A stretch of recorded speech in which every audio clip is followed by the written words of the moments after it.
இன்றைக்கி ஞாயிற்றுக்கிழமை காலையிலேயே பூஜை செய்ய ஸ்டார்ட் பண்ணியாச்சு. நான் பூஜை செஞ்சுக்கிட்டு இருக்கும்போதே அங்கே வாசலில் ஒருத்தவங்க வந்துட்டாங்க. அவங்கள போயிட்டு ஃபஸ்ட்டு மீட் பண்ணிவிட்டு அவங்களுக்கு சாப்பிட்றதுக்கு தேவையானதை கொடுத்துட்டு வந்தாச்சு. வந்துட்டு மறுபடியும் பூஜை செய்ய ஸ்டார்ட் பண்ணியாச்சு. வீட்டில் சிம்பிளாக பூஜை செஞ்சுட்டு அப்புறம் கோயிலுக்கு போகிறதுக்கு ரெடி ஆகியாச்சு. எனக்கு கோயிலுக்கு போகிறது ரொம்பவே பிடிக்கும். ஃபஸ்ட்லாம் வந்துட்டு வீட்டில் சாமி கும்பிட்றேன்னு இல்லையோ, ஃபஸ்ட்டு கோயிலுக்கு போயிட்டு அதுக்கப்புறம் தான் வீட்டில் வந்துட்டு சாமி கும்பிடுவேன். அது எனக்கு என்னன்னு தெரில, ரொம்பவே பிடிக்கும். அது பக்கத்தில் வந்துட்டு எனக்கு பெருமாள் இருக்கார்.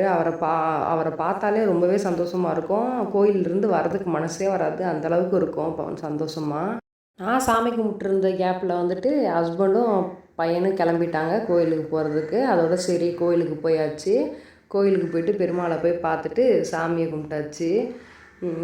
பெருமாள் எங்கே இருக்கார் அப்படின்னு பார்த்தீங்கன்னா, பெரிய சேக்காடு ஸ்ரீ கரிவரதராஜ பெருமாள் கோயில் தான் நான் காமிச்சிருக்க பெருமாள் கோயில். நம்ம கேட்குற வரத்தை கட்டாயம் எல்லா பக்தர்களுக்கும் கொடுப்பாரு. அதனால் நீங்கள் சென்னையில் இருக்கீங்கன்னா ஒரு நாள் வந்து சாமி கும்பிட்டு போங்க. நீங்களே வந்துட்டு ரொம்ப பாசிட்டிவ் எனர்ஜியாக உணர்வீங்க. மறுபடியும் வர தோன்ற கோயில் அப்படின்னு சொன்னோம்னா எங்கள் பெருமாள் கோயில் தான் நான் சொல்லுவேன். அங்கே சாமிக்கு நெய்வேத்தியம் பண்ண பிரசாதமாக தயிர் சாதம் கொடுத்துருந்தாங்க. அதையும் வாங்கிக்கிட்டு வீட்டுக்கு வந்தாச்சு. நான் செஞ்ச பூஜை சாமி கும்பிட்டதெல்லாம் உங்களுக்கு பிடிச்சிருக்குன்னு நினைக்கிறேன்.